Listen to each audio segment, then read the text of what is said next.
And welcome to the Fortunes in the Follow-Up, a live episode from SenseSpark and Bridger, where today we're going to discuss follow-ups in sales. Everything about them, how to do them, when to do them, where to do them, so many questions. And joining me today from Bridger is Ryan Mohamed. What's up, Ryan? Doing good, brother. Doing good, man. I'm excited to be here. I'm excited to talk about follow up because this is something that I feel like a lot of people are plagued by it. They get a little bit scared. They make that. I feel like there's that 1% of people who get that first touch close. But this episode is not for you guys. So it's everybody who takes multiple touches. But how you doing this morning, brother? I'm good. And yeah, everybody out there who hears about one call closes, that's a lie. That's almost always a lie. I find anytime you get a salesperson bragging about somebody who just jumped in the boat right away, usually there's going to be some sort of snag or complication down the line. The fortune really is in the follow-up, as we said here. I don't know. We can get into the data here too, but I've seen reputable data that says most deals need at least 17 touch points before they're going to get to a close. So we are focusing all about that today. But before we do, why don't we give a little context for us? Ryan, do you want to start off and introduce yourself and Bridger?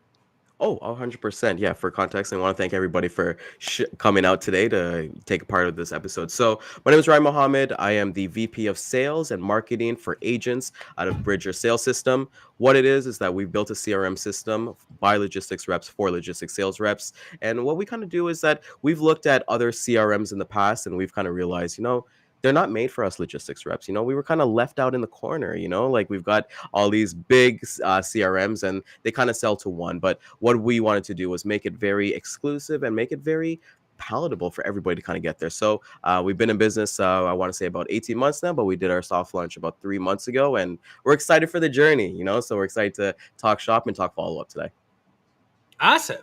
Thanks for joining me. And if anybody doesn't know, my name is Chris Bogue. I am a video coach. I coach people to make mercifully short video content that drives revenue. I am the creator of the Complete Guide to Selling on Video, a digital course that will teach you everything you need to know to create a video-based sales process. And I'm also an advisor for SenseSpark. So SenseSpark is the premier program for companies to scale video. If you want to try SenseSpark for free, go ahead, scan the QR code you see on your screen. It's an easy way to help your team create short, effective templates that they can use to get in front of their hardest to reach buyers. And it's great for follow-ups. So I guess that's what we're going to be getting into today. And before we do that, we want to hear from you. So everybody, we see a lot of great interactions starting up in the content. We've got Lisa here saying the fortune is in the follow-up. She knows what's up. We got Dan here. We got Brandon. If you are here listening to us today, go ahead and leave us a comment. Right? Yeah, you have to. Don't hide in the shadows. Today's not the day to hide in the shadows. Come out and talk to us, engage with us because this is something that's important. Yeah. We don't know if you're here if you don't leave a comment. So go ahead. You can drop where you're watching us from. If you want to give us hints about effective follow-ups that work in your sales process, we would love to hear them. And if you have questions, go ahead, drop them in the comment section. Ryan and I are going to try to answer every single question that comes through before the end of the episode, because we found out while follow-ups are the most important part of the sales process, people just aren't doing them enough. A lot of it is scattershot. A lot of deals fall off due to lack of follow-ups. So we are going deep into follow-up strategy today. We're going to be sharing what works for us. And if you have great tips about what works for you or works for your team, or if you have dilemmas, if you're getting stuck on follow-ups, now is the time for you to ask your questions. And with that, Ryan, why don't we go ahead and get started?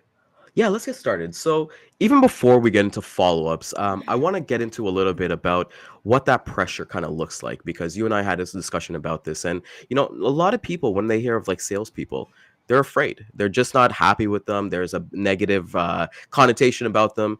For me personally, I think of like, that dirty, slimy kind of salesman selling used cars, at the lot as you kind of pull in and things like that from that aspect. So for me, the reason why we follow up, like we said, the first time closes, they just don't happen. They're false. So we do have to follow up and make our name out there. But Chris, one of the things that I always kind of engage is that I'm trying to build a relationship with somebody.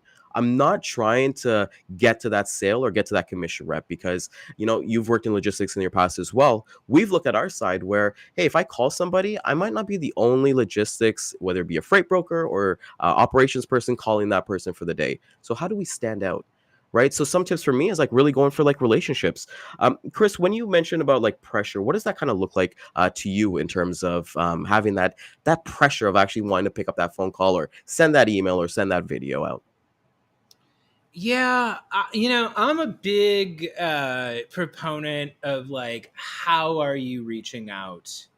And we've been mentioning the word pressure a lot because it was something Ryan and I were talking about prior to this episode.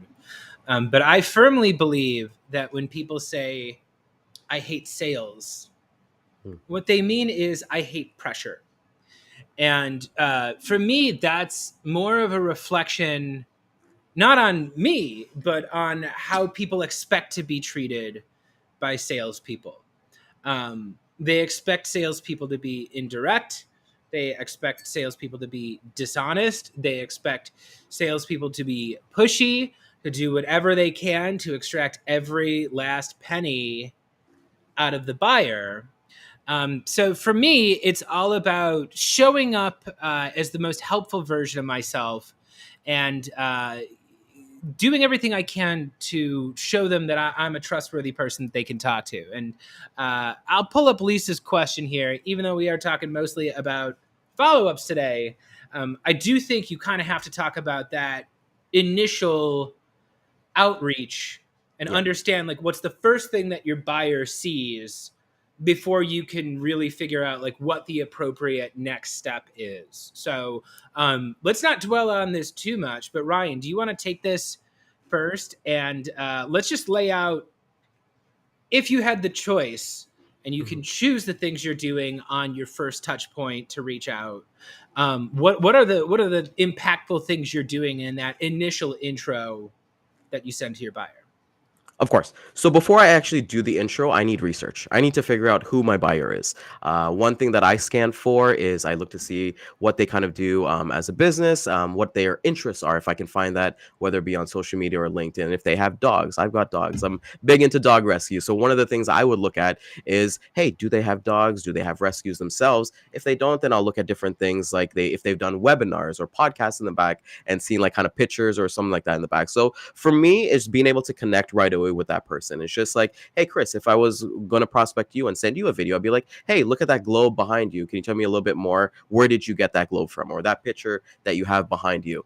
And I would kind of make that human connection rather than, hey, I'm Ryan from XYZ company. We have trucks all across North America. Nobody cares about that stuff. So people want to make a connection, a genuine connection. And like I've always kind of said, with video, I love video being the first touch because we've gotten so accustomed to like either sending emails, sending phone calls, and different things like that, which is a part of your sequencing. But you do have to make that human to human connection that I can hit a video and be like, I kind of know that guy. He sounds like somebody I want to talk to. So for me, right away, I want to see what I can connect with them and just lean 100% into that. Oh, see, this is interesting. Now we're going to get into some disagreements here, which is, Okay. part of the point. Um, I have this question that I ask myself with every buyer, and it always changes the way that I'm going to approach them. So, for me, I'm always asking, which one of us in this situation is Batman? Right? Am I Batman or are they Batman? And when I say which one of us is Batman, I mean, which one of us do they think is here to save the day? So again, Hmm. I'm a coach. I coach people to get on video. If I am reaching out to somebody who wants me to be Batman, that's somebody who is unsure of what they're doing. That's somebody who's coming to me who's saying, I know I need to get on video. I have no idea what I'm doing.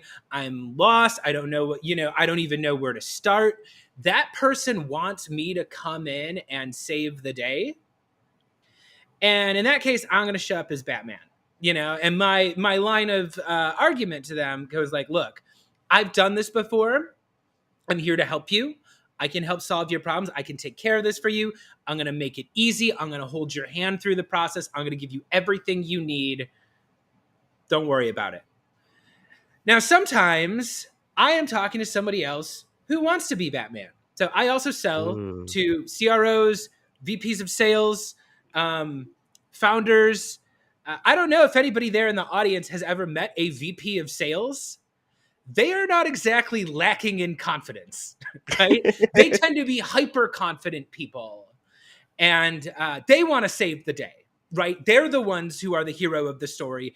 They think they know everything. In which case, my pitch changes a little bit, right? If I know the buyer wants to be Batman, I'm asking myself, okay, am I Robin or am I Alfred? Hmm. If I'm Robin, that means I'm going to join up with them to save the day, right? That conversation looks like, hey, you're supposed to be saving Gotham here. Why are you fighting low-level street thugs? You should be out there fighting the villain. You should be out there saving the day. Let me help you take care of these low-level tasks that aren't worth your time, right? And if I'm selling to a Batman who wants me to be Alfred, what Hmm. they want is a little bit of professional distance. They want me to come in there and just tell them, hey, this is what's available for your tool belt. This is the newest and best and most state of the line equipment you can have. Here's the reasons why you should equip this, and it's going to make your job easier. And in logistics, that looks like somebody to me who wants to skip the chit chat. Hmm. They're not looking for me to necessarily like get invested in their backstory and connect with them on this person level. They want to know, hey, do you have a truck going from Tallahassee, to Oregon or whatever? In which case, yeah, that's a much shorter and to the point video where I'm saying, hey, I know you have routes going this way. Here's what we have available. Here's Hmm. the button you can click if this is something you need. But for me, it's always a question of like, what does the other person need? How do they want to be communicated with? And in the case of a follow up, or in the case of a first outreach that failed last time, I'm going to go into Gong. I'm going to go into the outreach program. I'm going to use whatever CRM my organization has been using to log call activity. And I'm going to say, okay, what did they say no to last time? Hmm. How can I not show up as that? And if the problem last time was a sales rep came by and they were making too much chit chat and too much small talk, I'm going to get straight to the point. And the flip of that is if they had a rep who came in too strong, went straight to the point and immediately got the brush off, I'm going to go in with a little bit lighter of a touch. I'm going to go in a little bit softer. I'm going to go in a little bit more personal. But for me, it's always a question of like, how does this person view themselves? How do they view the role that they play in their organization? What do they view the problem as? And I'm always showing up as a solution to that. It's a long-winded answer, but I love that though. I love the I think I got to take that myself into my own kind of thing. Like, hey, maybe not Batman. Maybe I want to be like Superman. Maybe I'll switch it up. Switch it up from the characters. But I thought that was a great analogy that you made because who needs to save the day? I think with logistics too, what I kind of look at, and I love that you brought up that point that you get straight to the point from there. I think for us, we look at a longer cycle as well. Like we were like relationship based, right? So I do get invested with them just because I know that a customer today that I close today, they're gonna be with me for as long as I'm in this industry. So it's like I'm gonna get to know that point anyways. We don't really have transactional sales, and that's what we kind of look at with Bridger to kind of get rid of the transactional stuff. With like, hey, I need a truck from, like you said, Tallahassee to Florida, but then maybe that's just one truck and you don't hear from them again in 2 months, right? So I feel like that relationship part of it that we kind of ease in with when we use Bridger is kind of like important for us to understand that we're gonna be able to connect with them because we're gonna do it anyways, right? So I feel like I like your points, what you made there, Chris. yeah, thank you. Well, I guess this is another thing we can talk about here. So I see Dan said qualify, qualify, qualify, ICP within the first 3 seconds. For me, how I think about follow ups is like I kind of have to train the buyer for what to expect, you know? And again, I don't think of it as being transactional necessarily, as it is like, what kind of expectation am I setting for the future? And I find one of the things that sales reps struggle with, and customer success struggles with this too, is oftentimes we are doing the outreach that's convenient for us, Hmm. and we're not really considering what the customer needs, right? And an example of this, if we have any customer success people in the audience here, anybody who manages a customer success team, is the check-in, right? Customer check-in. If you sell a SaaS product, if you sell some sort of subscription to a program, you're probably handing that buyer off to a customer success team after the sale. And the customer success team is there to react when things go wrong. They are there to train them how to use the program successfully, and they're there to make sure that the buyer renews. And one problem that I've seen with the follow-ups is customer success waits until they get that notification 60 days before renewal is there. And then they want to reach out and get the buyer into a 30-minute meeting, right? Mhm. And I've done customer success, and this can be a tricky thing, because when you have somebody who is using the platform well, they're not having any problems with it, sometimes they don't want to have a 30-minute conversation with you. They say, hey, No. you know what? Everything's great. We understand how to use the features. We're really busy right now. I don't have time to commit to this meeting. Then they don't renew. They don't answer your calls. We're sitting here, in the dark wondering what happened. So one of my strategies that I have is I train my users to expect 5-minute phone calls from me. And Hmm. this is something I do. I call it the 5-minute no ask. But instead of making them commit to a half hour, which, let's be honest, sometimes that half hour turns into 45 minutes or an hour, it goes over the time. What I do is I will call current users and I will set a goal for myself to get off the phone before 5 minutes is done. Do I just call, hey, Ryan, wanted to let you know about something new SenseSpark is doing. Promise I'll only take a minute. What's going on? You know, um, I give them an update about what my company is doing. I get curious about them. I learn how they're doing. And then I let them go back to their job before 5 minutes is done. Hmm. And I have found that what this does is, one, keeps an open door, right? It's nice and efficient. I can reach out there. I can be having these little soft touch points where I'm not twisting their arm to get them for another 12 months or twisting their arm to get them to upgrade to a higher package or add more seats or whatever. And the buyer learns, oh, I can talk to this Chris Bogue guy. He's here, he's available to me, but he's not going to take huge amounts of my time every time he does an outreach. And what this does is, like, one, it keeps an open line, it keeps that person talking to me. But when there is a serious issue, or when I do have to make the case for renewal or something like that, I have earned that 30 minutes. Yeah. It's not just a transactional thing. I'm somebody who has reached out to them. I am somebody who has proactively reached out to them in an efficient way that's not burdening them or overloading their time burden. And it's that idea in sales of give, give, give, give, give, take. You Yes. want to be giving more than you're taking. And I find with sales, with customer success, with follow-ups, we fall into the trap of we ignore our users until we absolutely need them. And oftentimes by then, once a problem pops up, it's too late. So yeah, those are my complicated I feelings. love that. No, well, your complicated feelings are expressed by, like, I feel the exact same way that you're talking about. That, you have those 5 minutes, and then you've earned that trust. And you said that, like, that give, take. The way that I kind of see follow-ups is deposits, right? You got a bank account. I'm just making deposits, making deposits, making deposits. One day, I'm gonna ask for a withdrawal, right? So I'm just gonna be giving, giving, giving. I think one of the things that's really inspired me and kind of changed a little bit of my mindset, Chris, was Alex Ramosi did, like, a huge webinar a couple weeks ago or a couple months ago for his new book launch, $100 million leads. And what he did was he just gave throughout that entire thing, through everything like that, and he didn't ask for anything, but he knew what his mindset was. So I think even when I'm talking to prospects, I'm talking even to my current customers, I let them I let them have that out as well, that, like, hey, we're not going to have this long-winded thing.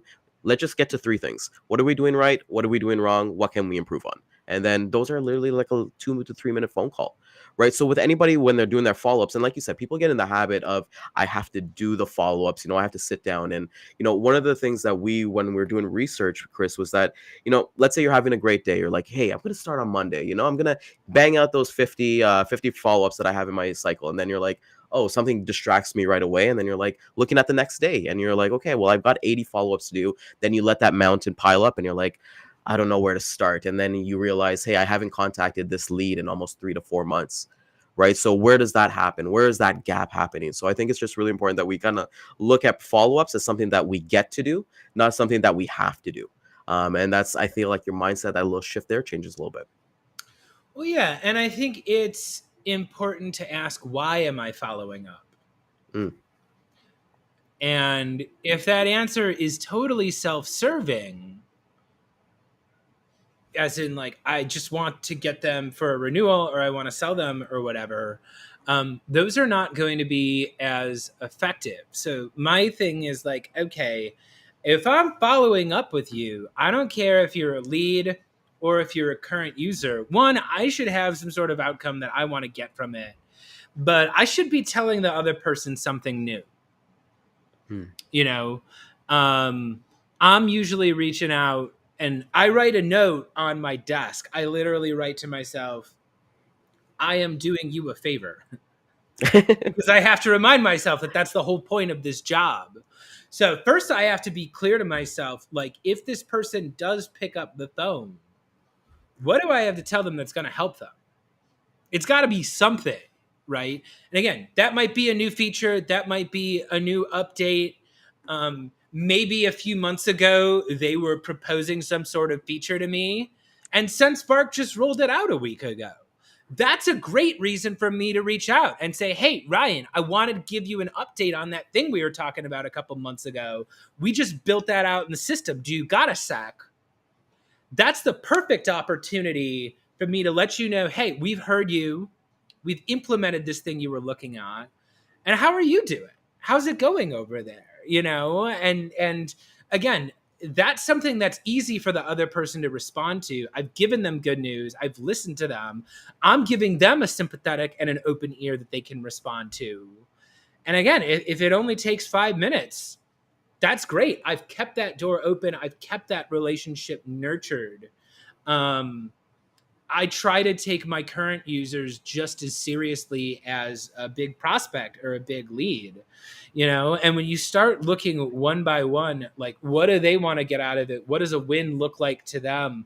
What are the biggest problems they're facing on a daily basis? If everything is filtered through that prism, then you really can't go wrong. Is when you stop asking, what do I want the other person to get out of this, that I find you really get in trouble with these after sale touch points.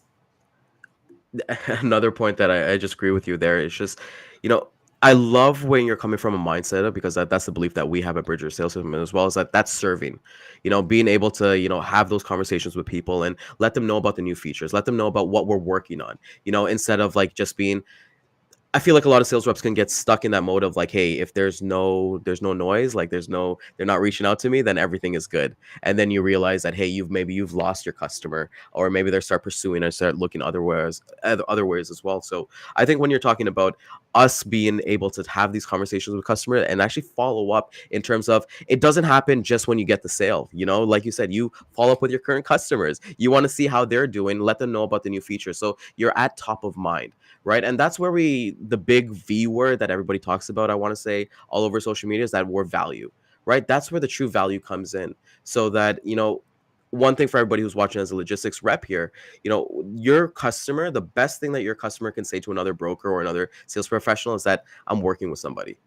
So understanding why they work with that person, or why they want to work with you and be a student of the game. So I think even when we're looking at our topic today, being fortunes in the follow up itself, is like, you're unraveling, you're making, like we said, you're making those deposits, making those deposits, making those deposits, so that you can stand out from somebody else. And then you start building that, and then maybe we'll talk a little bit about referrals, because I think referral is your best follow up that you can have. You have your customer selling for you, and then I know that you recently like had like your books and your programs and stuff like that, and I've seen in the comments where like your current students and stuff like that, they're the ones advertising for you, right? So that is such a key element that I think is so important, Chris. Yeah, well, thank you. And let's take a look at Lisa here. So Lisa says yes, and the positive energy created when you have the mindset to go do it shows the person on the other end. And I really want to focus on this idea of positive energy. And this goes back to what I was saying about training the other person about what to expect when they open that email or they pick up that call from you. And positive energy is what I am all about. The last thing you want to happen when you call your prospect is for them to see your number and be like, oh no, oh Yeah. no, I got to deal with this guy again. And I don't think most sellers realize that when you're calling the same person over and over again and they're not picking up, that doesn't mean that they didn't see your call. Usually it means they are hiding from you. They're like, oh no, if I talk to this person, that's going to be terrible. That's going to ruin my day. I've got priorities that need to be completed this morning. This person's going to disrespect my time. Person's going to talk to me for too long. This person's going to try to get me to sign up for all these things that I don't want. So much of what I'm doing in my follow-ups is I am creating a positive association for the communications that come from me and my business or SendSpark. When they see me pop up in a video or in a phone call or in their newsfeed, I want them to be like, oh, cool, I like this guy. That's what I want. I want them to get to the point where they can pick up the phone to me and say, hey, you know what? Let's talk about this, but now is not a good time. I cannot afford to do Yeah. this now. And I want them to have the trust in me to be able to tell that. If they can't tell me that, if they've got to put down the phone or they've got to not respond to my emails or leave me on unread, that means that I've created a negative association with my name, with my company. And that means I've got some work to do before I can restore that trust and become somebody that the buyer is actually willing to talk to again. Yeah. And like you said, it's having that positive that personality that you have. And we look at you like your image, your credibility and brand, right? Because I think your reputation means everything. And we look at customers, and even on the flip side of that, Chris, when a customer is calling us, are we saying, oh shit, when we're like, something's wrong from that aspect, and it's not as bad, maybe they just got a general question. So I feel like it goes both ways as well. It's that relationship building and understanding that you want to be that person that, hey, I got a positive thing, like I want to work with Ryan. Like I've spoken to so many people in the logistics industry, like some of their customers, like they play Xbox with, they play PlayStation with, they've become so a part of, like, let's say, like their inner circle. And not to say that you need to be like buddy with your customers, but there needs to be a situation where you have that positive energy that's just moving, because I truly believe that energy cannot die, it only gets transferred. So why be negative? Why complain? Like, control what you can control as well, because as logistics rep, for everybody's watching out there, we don't control the trucks. We don't control when somebody loads the truck physically or anything like that. But what we can control is all the things that we kind of give out into the universe, and educating our customers and getting them prepared for these things, letting them know about new features, letting them know that, hey, we're here for you and we're going to be a resource for you. We're not just going to go like ride with you when the times are high and then leave you when the times are low. Yeah, that's a great point. I see this is a joke here, but I'm just going to bring it up. So Dan says, I think that's how Ryan feels when I call him. We don't have to comment on that. Yeah, we'll leave that one alone. But one reason why I'm a big fan of video, one of the reasons why I'm an advisor for SendSpark, is because video gives you control over your last impression. And I'm here to say, as somebody who's been doing sales for a long time, you are going to screw up. Like there's just no way around it. There are going to be times where you make mistakes. There's going to be times where you come on too strong. There's going to be times where you go for the ask and it fails. There's going to be times where you overpromise and you make people upset because you didn't set expectations correctly.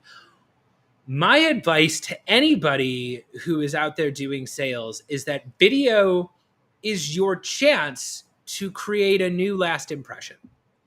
You Mm-hmm. can always control what is the last thing you sent to them, and then what is the next thing you're going to send them. And for me, if I because again, we got to be honest here. I've had times where I come on too strong, I'm too confident, I assume I'm going to get the sale, I overlook something foundational to the person, and now I'm in a really tight spot because they've said no, the deal fails, and now every time they look at my email, they say, "Oh, there's that guy that tried too hard," or "There's that guy who was a little Yeah. pushy or a little anxious."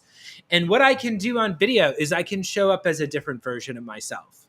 Yes. If the last time you reached out, you came on too strong or you were pushing too hard for that close, you can send a video that's not pushy. You can send a video that's not overly aggressive. And what the video allows your buyer to do is to watch it on their own schedule. It's different than a phone call where they're sitting here engaged in a back and forth with you and they can't leave until they actually hang up the phone. On video, you can present them with new information. You can let them know about new features. You can bring up relevant points to them. You can share educational content that's going to help make them better. And if the last person who reached out to them was a nervous, pushy, overly aggressive person, you can choose to create a new video where you are helpful, you are relaxed, you are inviting, you are interested in them. But again, it takes the discipline to look at yourself and be like, what was it that they said no to last time? Yeah. And how can I show up this time as something else? And like you said, that first and lasting impression is so important. I personally love email as being that follow-up touch because I feel like there's so you can differentiate yourself in email. I know when you had lavender on, and I use lavender myself to make my email shorter. Have that 50 to 60 word email, let it be low friction, throw out some information and just leave. Like that's what I like to do. Just like it's like sprinkle a little information and then just leave, right? But I love how video is able to kind of give that personality and you're able to like change your last impression exactly what you said. Even when it comes to like CRMs, like we've looked at ourselves like, okay, what do we like and what don't we like? And how can we do more of the things that we want to do and the impression that we want to make? And SenseMark is an amazing partner. Like you said, you're an advisor. SenseMark is actually integrated with Bridger as well. So you can send videos through Bridger sales system and connect with people. Like look at the amazing templates that you do as well and have that to be that persona. Even if you want to make something, like you said with the Batman earlier on in the episode, even if you want to wear a Batman costume, Halloween's coming up, and be that person, but it allows you to have fun. And I feel like we've kind of lost that a little bit. One of my favorite videos that I ever saw, Chris, is a video. I forget who the rep was, but he was prospecting Buffalo Wild Wings, and he couldn't close them. He couldn't book a meeting. So what he did, he went to Buffalo Wild Wings, got the hottest wings, and he just recorded his pitch while he was eating those hot wings. And it actually went viral, I believe, like on TikTok and all those other places. But it's being able to stand outside of the box. Like I said, with logistics reps, we do get pigeonholed with, I'm Ryan from XY company. I have trucks all across North America in those copy and paste. And I don't know if you want to get into spray and pray because like I feel like there's just so much spray and pray when it comes to like emails and phones. Chris, I'd love to talk a little bit more about video because people might be thinking, hey, video, how do I scale video? Like like how can I do, like, do I need to do 50 videos a day? And I'm like, well, that's you need to take a little break there. So what is your advice essentially for people wanting to scale video and make that maybe their primary follow-up sequence? Yeah, that's a great question. So, you don't need to do 50 videos, but I do suggest learning how to do 5. So for me, 5 is the number that I believe in. I believe, and like this is why, again, I'm a coach, right? So I coach video for sales, I coach video content. I have a vision for a future. It is my firmly held belief on sales that just like a salesperson should know how to make a cold call, they should know how to send an email, they should know how to run a sales presentation. Um, Like, you should be able to sit down and rip calls for an hour if you're a salesperson. You should Mhm. also be able to create and send 5 videos in under 1 to 2 hours. Like, I think 2 hours That's a is lot. more than enough time to send 5 videos. Most sales reps cannot do that. Most sales reps are lucky if they send 5 customized videos in a month. Hmm. And my philosophy as a teacher is, if you can sit down and record and send 5 videos in an hour, that means you can do 25 videos a week. That means you can do 100 videos a month by just doing 5 a day, right? Again, I have surveyed this. I have surveyed hundreds and hundreds of sales professionals. Most of them are not even making 5 custom videos in a month. If you can make 5 custom videos in a day, if you can pound out 25 in a week, you are aggressively far ahead of your competition, right? And I think the mistake people make with video is they do too much. They feel they have to do everything. They have to give their whole backstory about everything they do and every problem they solve and every feature they have. And my contention is, if you say one thing that resonates with your buyer, you are ahead of the game. And when you look at video in terms of what is the one thing I want to communicate, it becomes a lot easier. And in the case of logistics, maybe that's a route that you want to send out. Maybe that's like your bridger and you've got a CRM that is solving a problem that people in the industry are facing. My thing is, if I get really disciplined on that one thing that I want to say, or that one type of customer that I'm reaching out to, suddenly the video creation process is a lot easier now, right? Because if I'm reaching out to 5 different prospects and they all face the same problem, those 5 videos are all going to be pretty similar. Yeah. I'm going to have 1 or 2 sentences that personalizes it to them. But other than that, I am giving 1 point of value, 1 point of information, 1 question for them to think about. And I'm making it very easy for them to either follow up with me or to follow through on my call to action. But that's a long way of saying that less is more. Hmm. And if you're focused on accomplishing one thing in your video, there's no reason why you shouldn't be able to get 5 of them out in less than 2 hours. And if you can do 5, eventually you can up that up to 10. Again, 10 videos a day, 5 days a week. That's 200 videos in a month. That is way more than any of your competitors are sending out. But you got to keep it simple. And that involves asking, what does the other person need out of this? There we go. What does the other person need out of this? And 5 videos, I just think it's attainable, right? I really think it's attainable. I think, with all, especially with SenseSpark out there, and with and knowing what you're kind of going through as well, because I feel like a lot of us kind of get caught up in analysis paralysis as well, Chris. It's just like, okay, what do I say? Let me Google, let me watch some YouTube videos, let me watch some TikToks and things like that. Or it's even the same thing with like an email, sorry, a phone call. It's like, what do I say on a phone call? There's so many things that you can add to it, but when you kind of keep it down to 5 minutes, and know what you're actually working on every single day.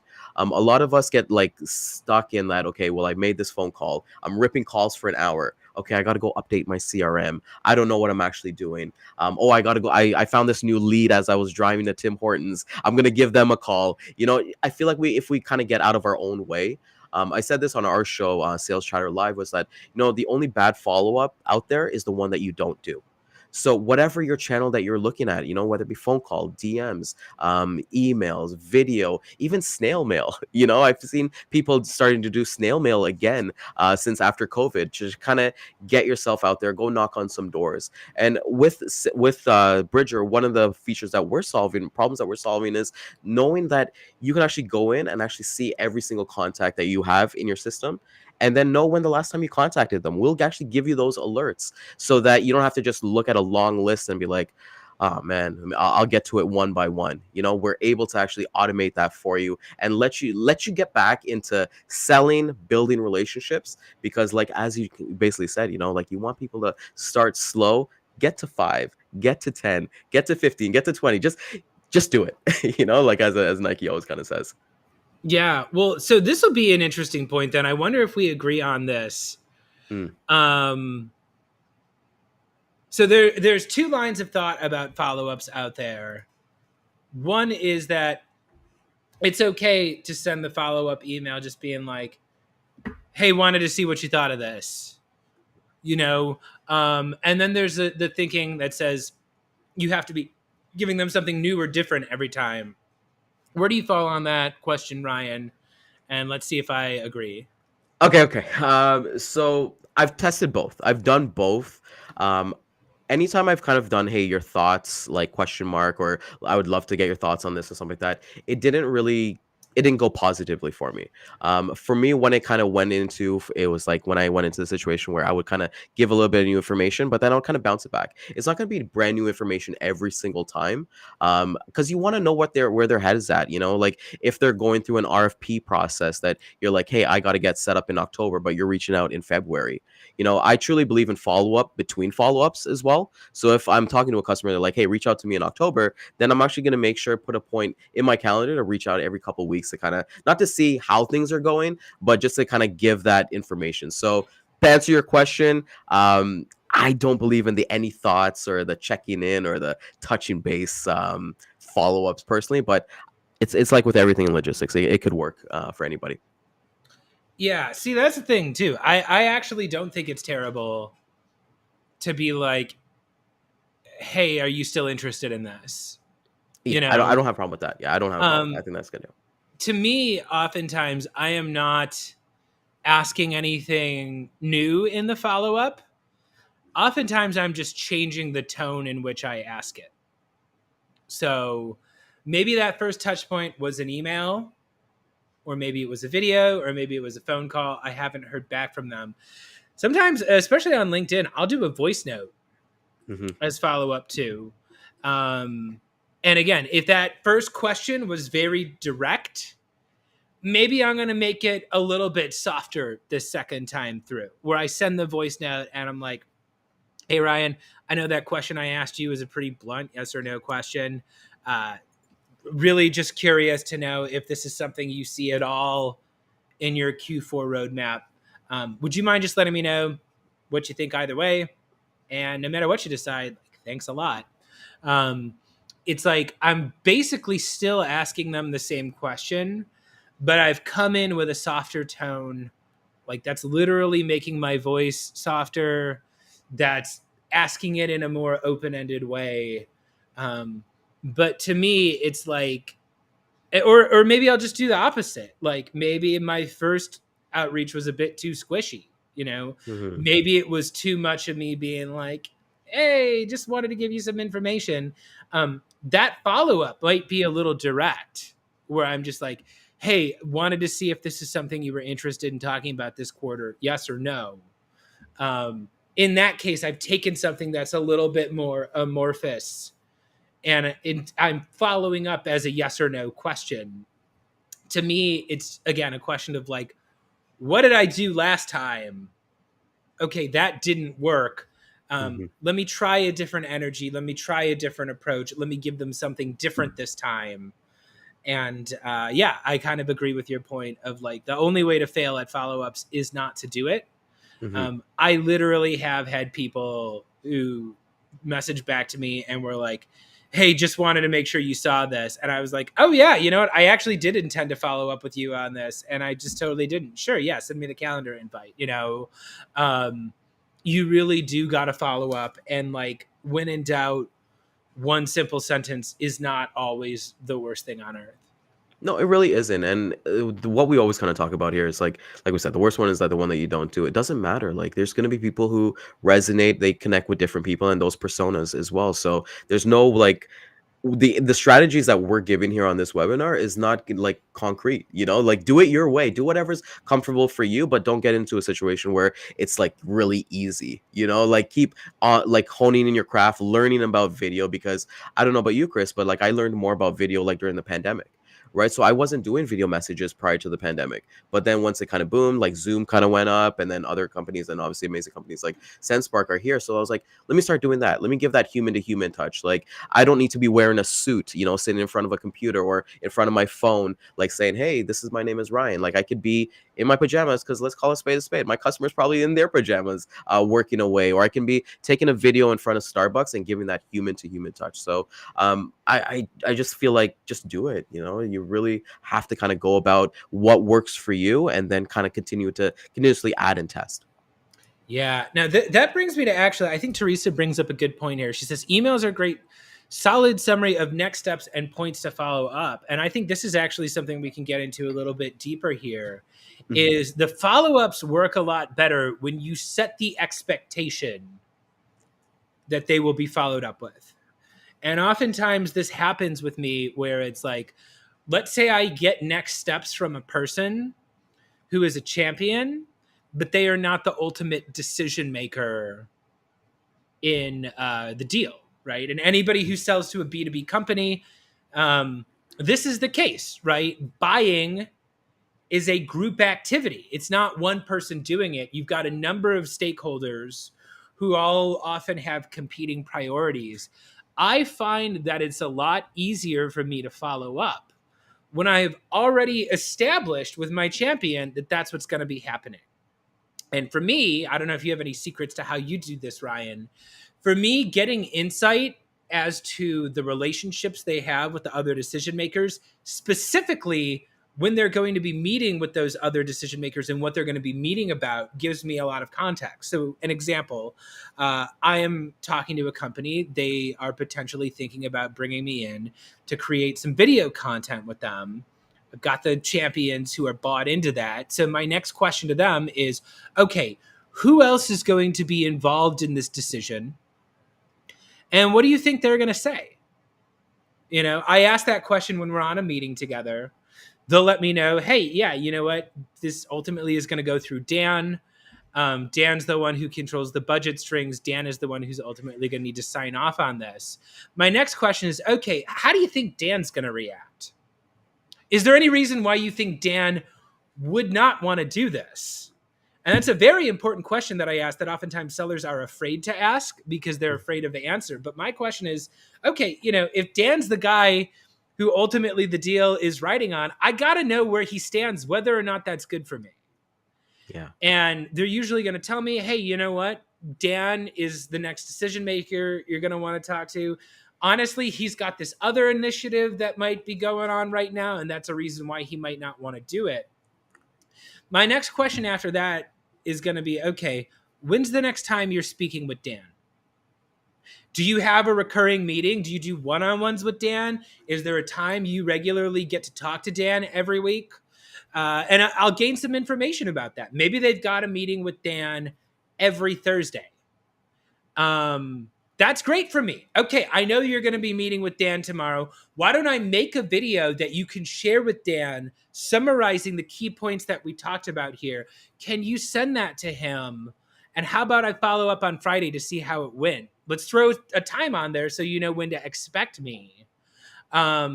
I could set up a lot of these things where it's like, okay, they're going to be talking to the other decision maker. I'm going to give them a video so I can have a little bit of control in what they're talking about. They're expecting a follow-up call from me Friday at 3:00 at this time. If they don't pick up the phone, now I have at least a little bit more questions to ask. I can schedule another follow-up for Monday. Maybe that's going to be another video. Maybe that's going to be a voice note. That's going to be an email. But now it's not just like, hey, what's going on? Hey, Yeah. probably just bubbling up. Now I'm asking like, hey, how did the meeting with Dan go on Thursday? Yeah. You know, what was Dan's reaction to this video? You know, what kind of developments can you give me about that? And it's a lot easier for my buyer to respond to me because these are things we've already talked about. You know, we've discussed next steps that are going to be happening once the call gets off. Maybe they didn't talk to Dan. Maybe that meeting got canceled, whatever. But I'm more informed about the context of what they're going through. And I can speak more intelligently to that because, again, I was looking forward, asking questions about what are going to come up. Who are the other people that are going to need to be involved in this? And, you know, I can ask smarter, more targeted questions after the fact because I've prepared for them to expect these questions from me. And it's very specific, right? You're asking those very specific questions that let's call it space spade. They might not have been asked from other, like, let's say your competitors or anybody else, right? So I could talk onto this for like on the two sides. So for logistics, for most of the times, everyone thinks like it's usually like the logistics manager or the supply chain manager or anybody else who makes that decision.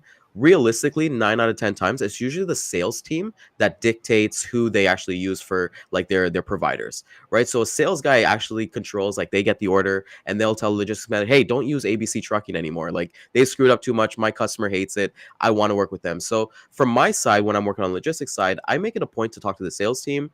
I talk to accounting. I talk to the supply chain, and maybe the other people. And I do ask that same question in terms of like who else needs to be included on this, because you know a logistics manager is not going to open that door to you right away, but a salesperson will.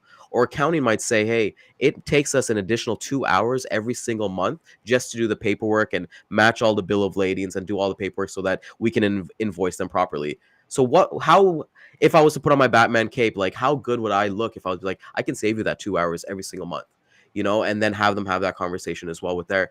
And then what I'm noticing as well with Bridger sales system is that, we sometimes you're right, it's not one person making that decision in terms of when we're doing a demo of like showing them the CRM, because we'll do these amazing demos. They love it. But it's just when we ask those questions of who else should be a part of this, who's going to be making a decision on this, because like you said, you being an advisor, we're not here to play the cheap game as well. We're fairly priced in terms of what we provide and what we offer. We want to be a niche service. We don't want to be the cheap guys, because at the end of the day, those guys don't last.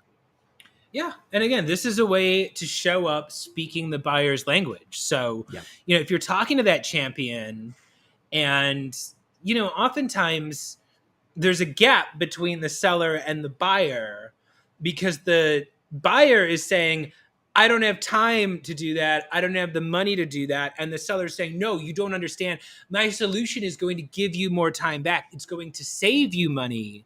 And there's that gap, whereas if I know that Dan's thing is sellers are spending too much time, they're not updating the CRM, there's a lot of wasted time, they're not spending enough time on the phones, I can lead with that, and I can say, hey, Ryan, I'm glad we spoke today.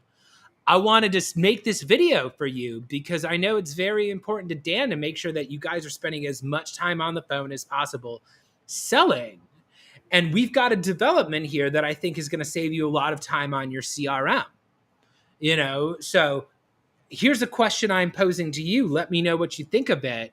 And as we discussed, I'll be in touch with you on Friday at 3:00 to hear what you guys are thinking. Again, I have couched it in the first thing out of my mouth is the thing that the primary decision maker has been talking about. It's the thing that's important to them. I'm reaching out based on their reasons, not my reasons. I've set the expectation that there's going to be another follow-up coming up.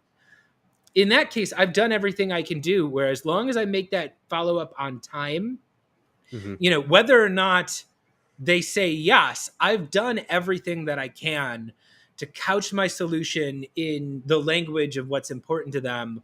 I've gone directly to the person who's ultimately going to have to make the decision and made the case to them using their own values. I've stayed on top of what I'm going to do. I've done what I've said I'm going to do. There's only so much you can do, but you have to control what you can control. And being proactive with your steps, being forward looking, setting expectations, following up regularly. These are all things that every salesperson is capable of doing if you make the time for it. And you make the time for it. And like with our episode being like the fortune's in there, don't even worry about the money. Don't worry about the commission, because when you clear all those 4 or 5 things that you just mentioned, it's going to come. It's for me, when I think of like the fortunes in the follow-up, I think of like, Charlie in the chocolate factory. He's going through all those chocolates and he gets that golden ticket. You can really live the life that you really want to live in a shorter time frame. Our mission at Bridger is really to help 10,000 sales reps generate $1 million in gross profit in less than 12 months. Well, those 4 things that you just mentioned, Chris, that's what's going to get you there. There's no magic pill. There's no, if there was a magic pill, then all of us would be doing it. So yeah, I'd be downing them right now live on air. Well, hey man, I've been trying to get abs through pills for like the past like 6 months, but no one buys my sales pills. They all buy the coaching. I could sit here and talk about this all day, but unfortunately, we are almost here out of time. So Ryan, there's a new promotion going on with Bridger that you wanted to tell the audience about, right? Of course. So we want to thank everybody for coming out today. And as a reward for spending the time with Chris and I, we are actually launching a free 30-day trial to Bridger Sales System. If you actually go to bridgersystem.com/30-day special, you can go in there and take a look at all the amazing things that we're giving away. We want to give you all these amazing value stacks so that you'll be able to take control. I see Kenny Shaw's comment in here. If you want to go onto Bridger and get this free trial, it's all up for there, and it's only for people who are on the webinar today. So we're intrigued about everybody coming on. Like you kind of mentioned with customer success, we have an amazing person, Chad, who's in the comments, who handles our customer success, and it doesn't stop at the sale. So for everybody, all these amazing templates, everything like that comes with this. So go once again to bridgersystem.com/30-day special, and we'll put it in the comments for everybody to kind of be in there as well. So thank you for everybody for coming out there, and thank you, Chris, for showing that with us. Yeah. Also, I gotta hit on this last intro for my plug. So will y'all use video as an intro, not a cold call, but a cold video? Always, Kenny. Always. And if you are interested in using video to intro yourself to cold prospects, the easiest thing you can do is go ahead and download SendSpark. You can go ahead, scan that QR code on the screen right now. SendSpark is the easiest way for companies to create and send video at scale. They've got templates, they've got customizable thumbnails. They make it super easy for you to be able to do this quickly and at the level you want to do. And then lastly, the last thing I will mention here is you can also purchase my course. So I have a course called The Complete Guide to Selling on Video. It is everything you need to know, from lighting and script writing, how to do cold outreach, how to do follow-ups, how to do referrals. It is all there. It is a 2.5-hour long digital course. I've spent hundreds and hundreds of hours creating it to make sure it is fun and easy to follow. And we're actually going to go here and yeah, you know what? It's also a really great way to learn how to use SendSpark. So we'll just play that here as the last clip of the day. And then this will be me and Ryan signing out. So Ryan, thanks a lot for everything. Take care, guys. Have a wonderful day. And here's the ridiculous clip. Hello? Is this Mr. Sherber? It sure is. What can I help you with, brother? Hello. You were not expecting this call. Do you have 17 seconds to Hang learn on a about second. Mercifully Short? Is this a cold call? I don't know. You. Never call this number again. Oh no! Another unsuccessful cold call. You probably don't have time to fuck off. I got a quota to hit. Are you spending hours every week cold calling and cold emailing but not seeing results? There's gotta be a better way. Introducing the complete guide to selling on video. Whether you're new to sales or a President's Club member, this fast and fun course will teach you to efficiently create short, customized videos that get results. The complete guide to selling on video is not sold in stores. Visit chrisbogue.io and use promo code GIMMEGIMME to take $50 off while supplies last. Don't delay, get notified.